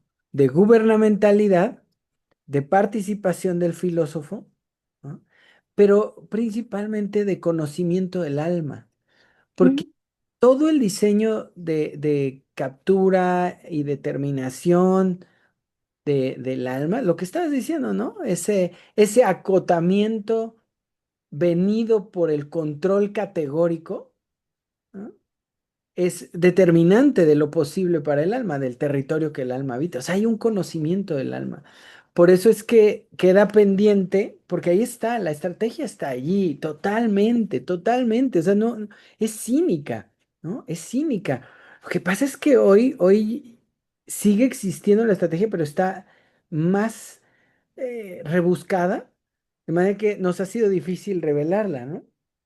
Y aún ujú, así ya se cayó, ¿no? Ya es insostenible la vuelta ciclista en España, Trump en Estados Unidos y sus lanchas bombardeadas, el genocidio. O sea, ya realmente es imposible mantener la estrategia acotante del alma, ¿no? No sé si va a haber una forma de contener nuevamente el alma, pero lo que es un hecho es que hay un conocimiento de la estructura del alma y el conocimiento de la estructura del alma ha permitido la gubernamentalidad del alma como una forma finalmente de categorizar el mundo de lo posible para el alma y por lo tanto delimitar los postes referenciales en los que el alma se va a poder mover, ¿no? Y creo que ujú. esa es la cosa más puntual del ejercicio de hoy, que lo que estás mostrando es la estrategia de gubernamentalidad y la proyección de la estrategia, ¿no?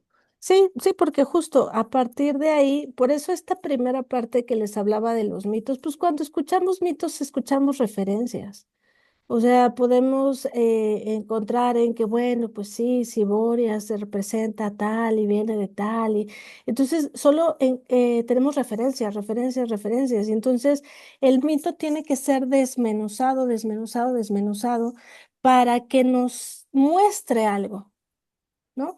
Nos tiene que mostrar en región, nos tiene que mostrar bueno, se apela a qué culto y ese culto qué relación tiene, o sea, tiene que ser tan específico. Este método, este sistema de pensamiento que se impone, no solo en el pensar, sino en el alma misma, lo que nos cancela es la posibilidad de la metáfora.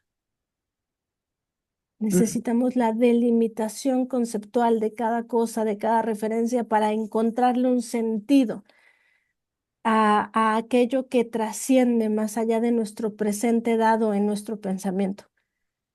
Entonces, es este mostrar hasta dónde y cómo va a ir esta estrategia que pesa sobre nosotros fuertemente, pero aún así en esta estrategia fuertemente sostenida, siguen habiendo cosas que no se sostienen.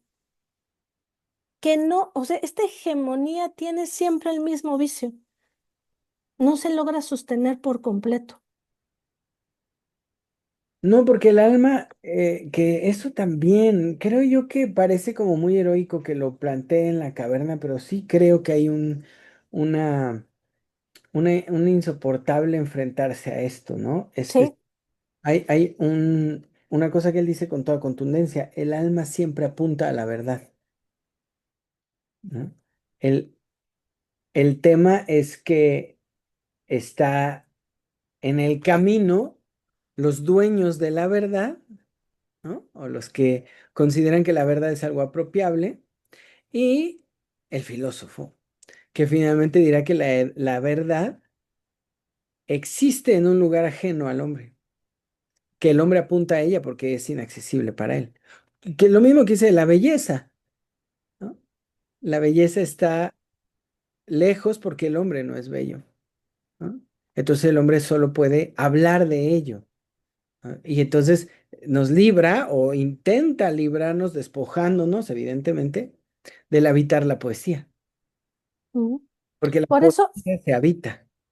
sí, sí, y por eso es muy significativo estas figuras especiales, estas definiciones que da y que no puede ser una, porque la no, la no definición hegemónica de algo muestra la imposibilidad categórica, el encerramiento completo del alma. Y además, por eso les comentaba al principio que es muy ilustrativo, que parte de la otra versión que tenemos en electrónico que nos hizo favor de enviarnos Octavio, está este mismo diálogo con un montón de notas a pie y que muy pertinentes todas y que nos explican más claramente las cosas por si no quedaban claras y nos hacen más referencias y nos, o sea, nos van aclarando tanto, tanto el desde dónde y cómo y hacia qué apuntan las cosas para no dejar ningún resquicio y siempre quedan resquicios. Sí, pero además, nunca hay que olvidar que Gredos es española y que hay una pretensión siempre controladora de lo que es posible leer, ¿no? Es algo que tiene, son traducciones extraordinarias, pero creo que en esto todos estamos de acuerdo. Los de la UNAM rifan, ¿no? Porque justo además nos dan un permiso, lo hacen bilingüe. Hay una cosa Claro, muy sí, sí, sí. interesante, en las versiones que yo estoy revisando para el seminario de la física de Aristóteles, evidentemente la edición de Gredos tiene el mismo problema, ¿no? Lo exhaustivo de las notas, de plano yo opté por ignorarlas, ¿no? Que no se puede, no se puede leer un texto así. Y la de Ute Smith, que es la de la UNAM, él dice, no quise atiborrar de notas mi traducción, quise dejar que el texto hablara por sí mismo. El texto tiene la fuerza suficiente para hablar por sí mismo. ¿Para qué yo voy a hacer notas innecesarias, no? Es una belleza que digas en el prólogo, en la versión de la UNAM. Está buenísimo, pero todos sabemos perfectamente que las notas son cada vez más necesarias y exigidas y mucho más en los textos formales, porque cada cosa tiene que venir de su procedencia, desde donde es dicha. Y aquí, a lo que les decía, tiene que haber una posición dada. Si no hay posición, no hay posibilidad de decir. Eso es brutal. Ahí está cancelada totalmente la capacidad de, de ir más allá. Y de entrada, la metáfora está vedada, velada por completo. Mm. Una condición que me tiene mi tutor, que además criado doctoralmente, y creo que es de la maestría en Francia, es esa, atiborrar mi tesis de notas. Porque además, o sea, no es que yo te lo pida, es que no tiene valor si lo presentas así. Te lo van a exigir, ¿no? Y a mí me pone muchos problemas porque digo, puta madre, esto nadie me lo enseñó, ¿no? ¿De dónde? Claro. ¿De dónde? Y claro, él tiene muy buenas estrategias porque me dice, claro, dices que tú lo has visto acá y que no es así, ¿no? O sea, ¿sabes? O sea, en esto me opongo a esto o en esto me contrapongo a esto porque no era suficiente, ¿no? Pero finalmente es una condición académica, el famoso aparato crítico, es una condición de validez pero al mismo tiempo, como dices tú, te pone en un lugar desde donde hablar. Y ya Por eso estas tres figuras cuestionadas en este texto y que se busca justo sostener son importantes, no son arbitrarias. Por eso son esas tres posiciones que van a marcar a partir de dónde está permitido. Y por eso tienen que ser bien definidas, para que no quepa duda a nada que vaya lejos de esto o fuera de esto. y no solo es a partir de dónde, ¿no? Sino es a quién, porque hay una autorización también en el a quién, ¿no? Una tesis y un libro se dirigen a diferentes quién, ¿no? Y antes de que sea un libro tu idea, tiene que ser una tesis que pase no por pares, sino por evaluadores superiores, que luego te autoricen, si tienes el sistema, a participar con ellos, a comer en la mesa de los grandes junto con ellos, y luego exponer, ¿no? Y ya de ahí, pues los libros finalmente tienen este perfil academicista, ¿no? Hasta que llega uno que de pronto rompe, ¿no? En su momento el Piketty con sus cosas, y siempre hay uno, ¿no? Pero la idea es que haya tanto que cuando ese uno esté, sea uno más. Es Y como, ahora sí, para todos los gustos, como debe ser, cada quien con que escuchar al que le diga lo que quiere escuchar. Hay para todos. es muy cabrón, porque realmente es una guerra donde ideológica y masivamente ya tenemos ejército, ¿no? La gente ya no se deja, pero estratégicamente todavía está muy lejos, ¿no? Porque todo lo institucional está secuestrado, todo lo intelectual está secuestrado, está delimitado, está definido. O sea, tenemos que luchar contra la categorización y la racionalidad. Y creo Y que no por vamos. eso, sí, ¿no? Y mira, yo sé que este andar va a tener sus momentos engorrosos como estos, no son encantadores, pero son necesarios, porque simplemente saber y escuchar lo que nos es más familiar y lo que podemos comprender mucho más sencillo hacia esto otro que aparentemente podemos comprender, pero que en realidad solo al meterlo desde un modo de pensamiento, desde una posición, desde una forma de entender, está velado poder acercarnos. Porque si estamos, y por eso insisto, yo sé que probablemente sea demasiada la insistencia, pero nos iremos acercando cada vez más claramente al por qué.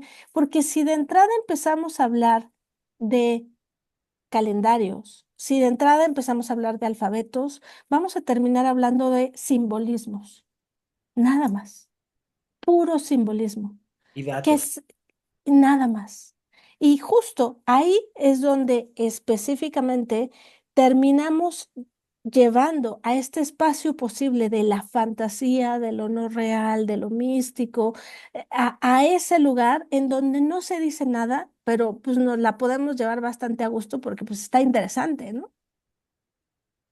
Lo Y que nada más. Y en este pensar evolucionistamente mejor, porque ahora comprendemos más gracias a nuestra religión, la lógica y nuestro dios Apolo, pues entonces es como que bueno que superamos esas cosas, ¿no? Bendito sea que ya seamos más entendidos y más comprendidos en el arte del pensar, porque es un arte. Freud se lo saca con el Fraser, ¿no? Yo creo que todos los que estuvieron se acordarán como él dice que, que es el, el totemismo, la religión y la ciencia, ¿no? Ajá. Y los que hacen ciencia, pues ya son los que ni totémicos ni religión, ¿no? Pero de verdad, o sea, ¿qué más religioso que para que puedas pensar tienes que tener una posición? Ujú. El cuervo del juicio quiere hablar. Adelante. Creo que voy a hablar mejor de este lado, porque sí, Hola, Sofía. Aquí ha estado el cuervo del juicio conmigo todo el tiempo. sí. Bueno, era como un doble comentario sobre unas cosas ligadas mucho. La primera es en sí de la ciencia hoy en día, que siento que es muy Ujú. importante porque todo el tiempo se ha planteado como un tipo de adoctrinamiento científico que ha convertido más bien a la ciencia que se supone que está ligada a la naturaleza en tratar de a cierto punto manipular las cosas, digamos, naturales, como para, más bien ese es como su pretexto de beneficio propio, pero realmente termina siendo como el no saber habitar la naturaleza. Tiene la ciencia mucho este pensamiento como igual dual de existe o no existe, causa-consecuencia, ¿no? Entonces, sirvía muy bien antes cuando pues empezó, por ejemplo, la física normal, pero cuando empezaron a subirle como más a la cuántica y cosas así, que ya nada tiene sentido, ¿no? Entonces es cuando se elimina completamente la idea como del campo, de que todo el tiempo, no quiero decir como que está y no está, pero es como la forma más sencilla de entenderlo por el momento y más bien se convierte en un sistema, o sea, el método científico y cosas por el estilo, ¿no? Entonces elimina la posibilidad de crear un sistema de pensamiento, digamos, individual con una como voluntad hacia la sociedad, hacia lo que es de todos conjunto con naturaleza. Y, por ejemplo, yo creo que parte del inicio de la ciencia debería ser como el sentimiento hasta cierto punto infantil de querer convivir con algo, o sea, con la misma naturaleza sin manipularla del todo, ¿no? Es como, ah, esto pasa, ah, qué padre, ¿no? Es como creo que debería ser lo más básico. Sin embargo, hoy en día, pues gracias a lo del método científico, eso igual no puedes proponer como una tesis o algo si no cumple con cierto método. Entonces, cuando ya no cumple, igual se vuelve completamente dual tus posibilidades de tener algo o no al mismo tiempo, ¿no? Por eso creo que ya hace unas sesiones decía lo de la comparación más o menos que yo puedo hacer con el territorio que explica Jorge con el bosón de Higgs, que está Mm. ahí, no está, bueno, no exactamente así, sino que sí existe un campo donde puede pasar algo, ¿no? Es como decirlo de forma más sencilla.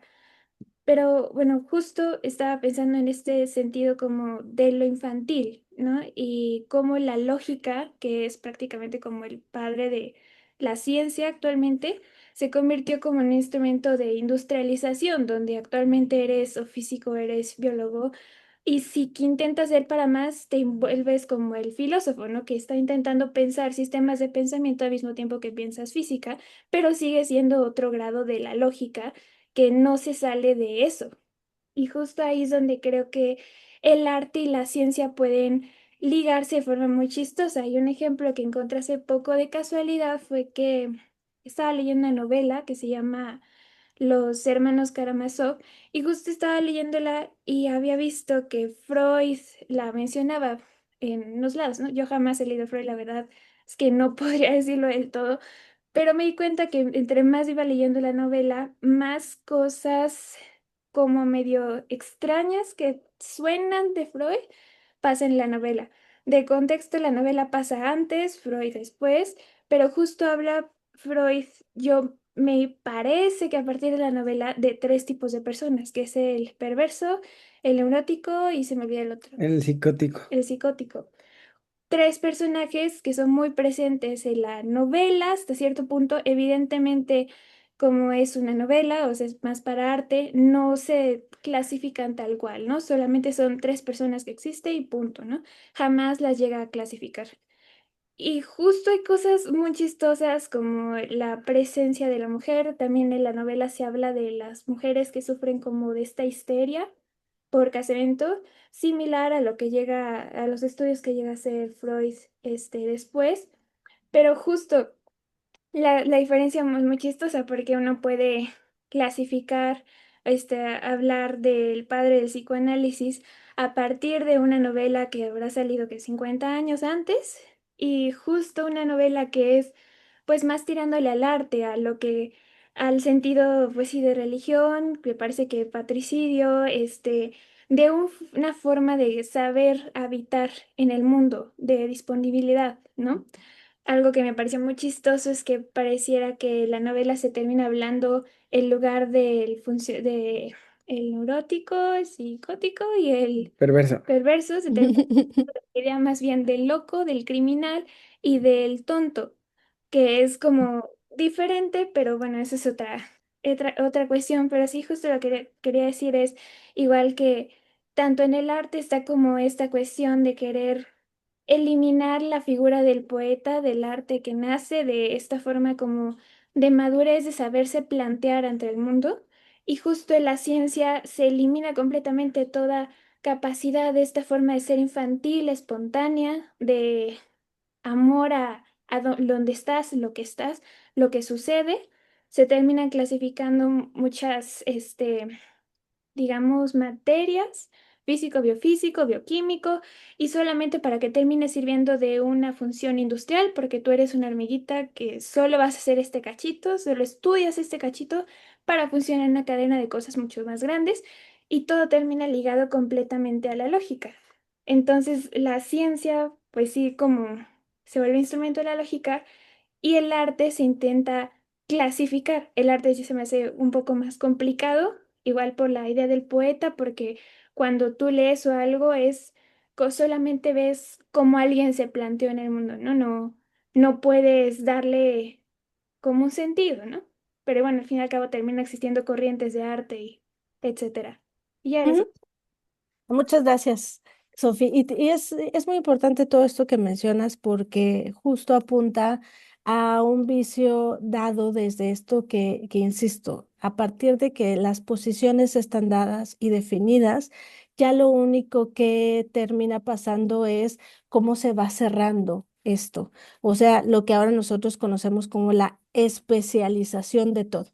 Es muy interesante porque si algo se viene hablando en las sesiones pasadas es cómo de un tema como lo indoeuropeo, hay justo, no concuerdan, ¿no? Los tipos de estudios y el tratamiento que se le da desde diferentes posiciones científicas, llámense arqueología, lingüística, antropología, ¿no? Y cómo la delimitación está tan dada que parecen irreconciliables, ¿no?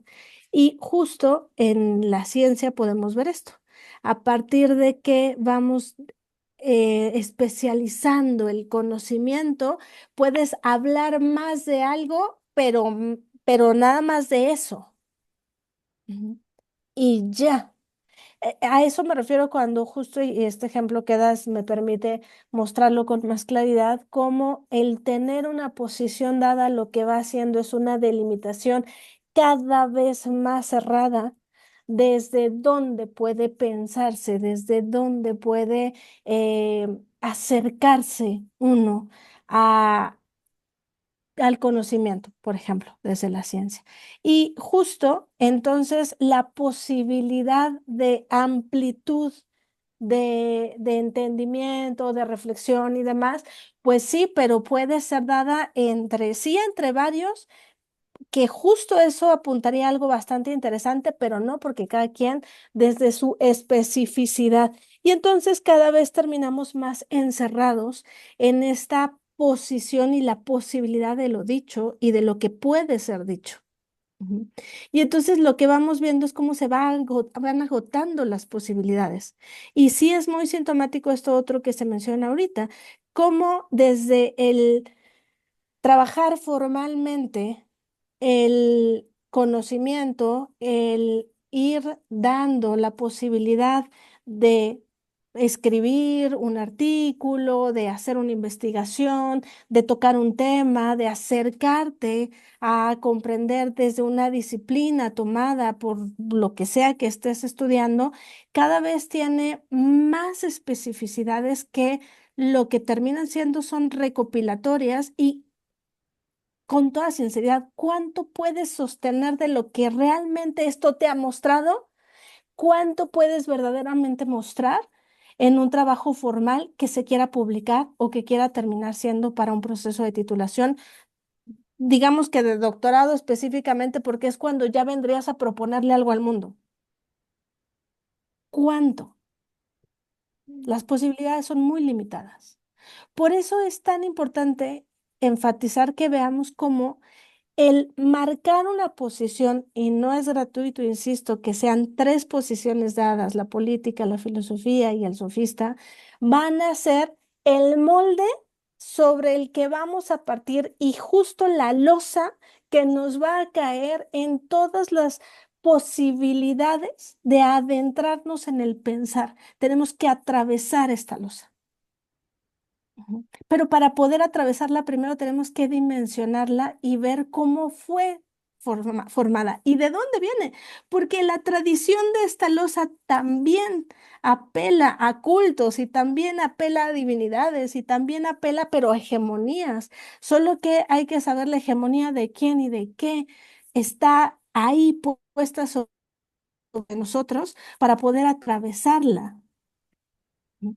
Y en ese sentido, justo, es muy interesante, digo, no necesitas leer a Freud, tienes al lado a ti a alguien que te puede decir lo que quieras, el especialista de las obras, no sé cuántos libros son, pero seguramente acá el hombre las leyó todas, entonces ni necesidad tienes.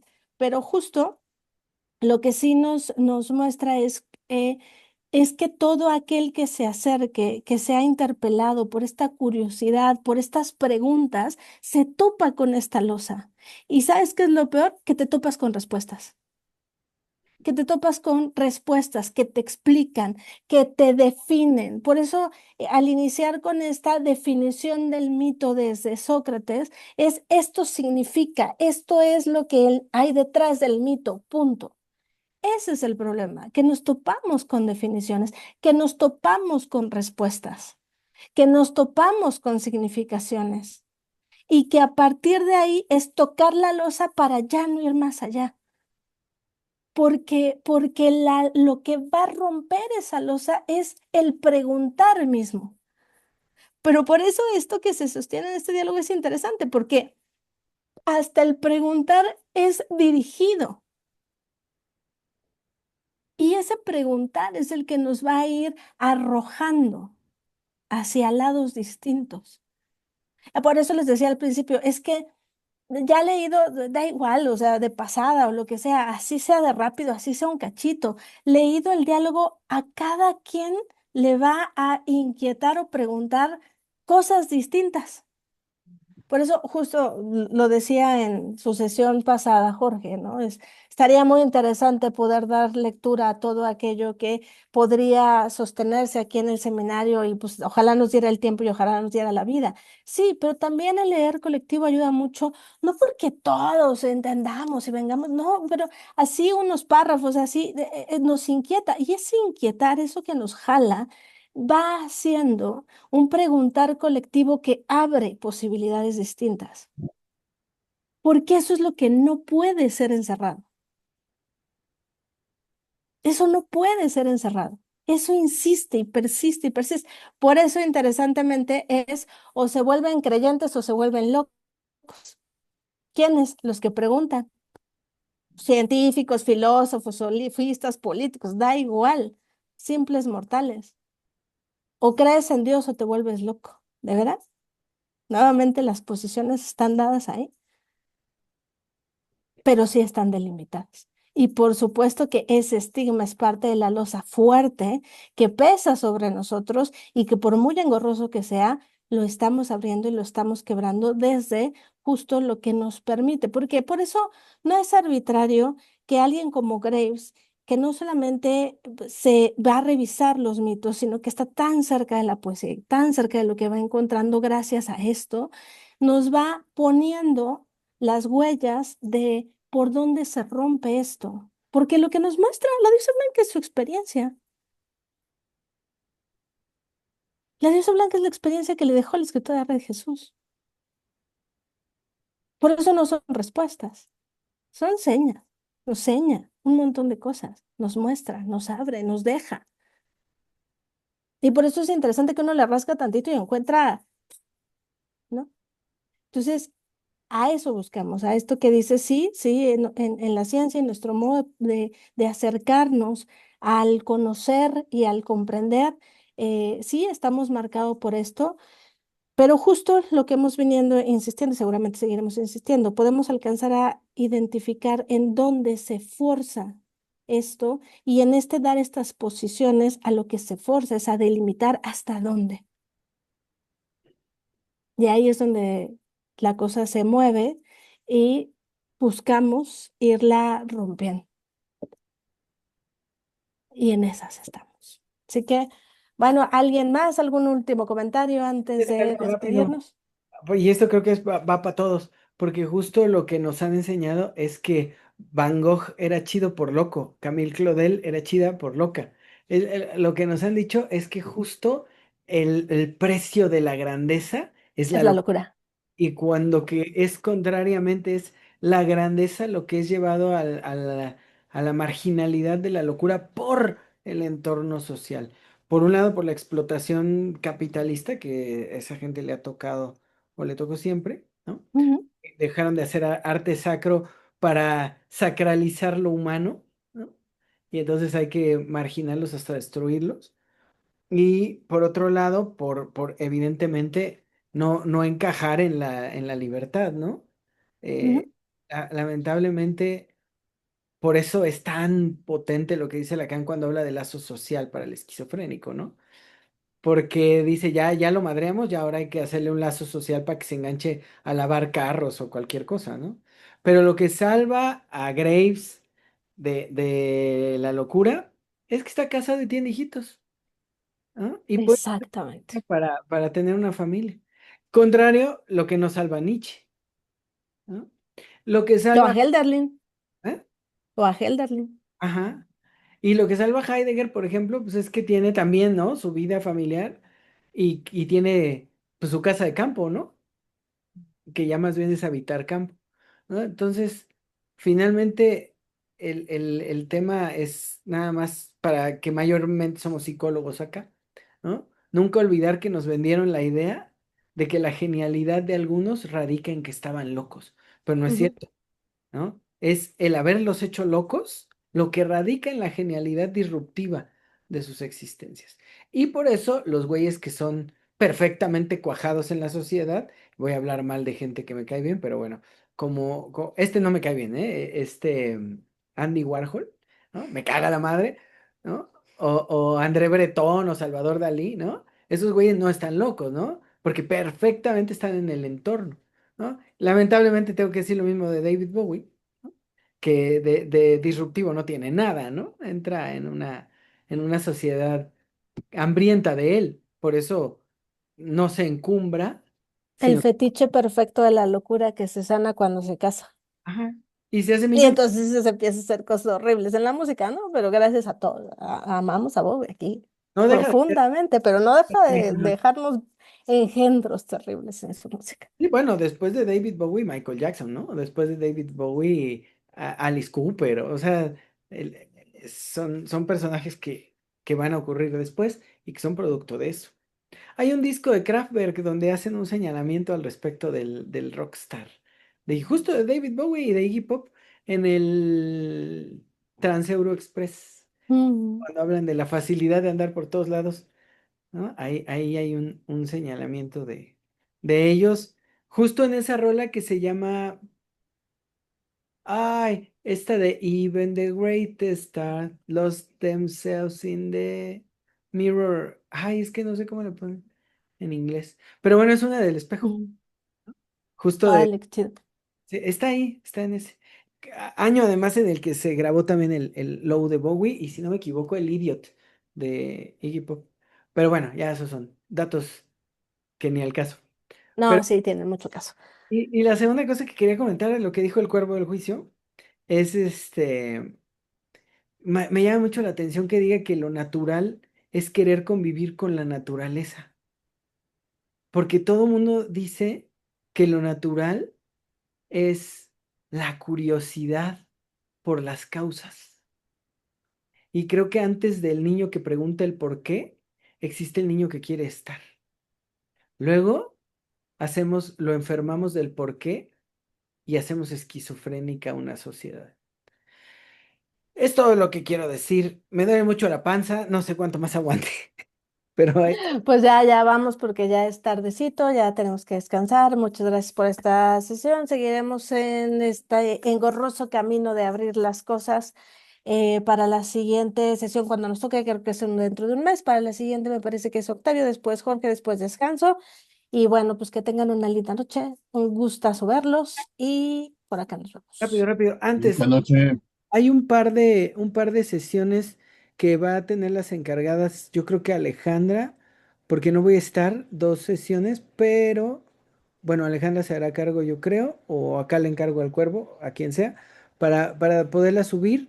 Todavía la siguiente viene Octavio, pero si la siguiente no vengo yo, haremos las dos siguientes semanas no nos vemos, ¿no?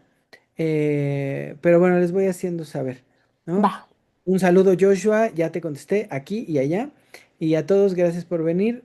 Disculpen que cierre yo, pero es que tengo que poner la pausa. Y Alejandra, ¿me podrías mandar un resumen para... Buenas noches a todos y yo ya me voy. Buenas noches, Hans. buenas noches, Has. Ah, Cuídense. gracias. Bye. Buenas Goodbye, noches. my dying friend. See you Goodbye, soon. my dying friend.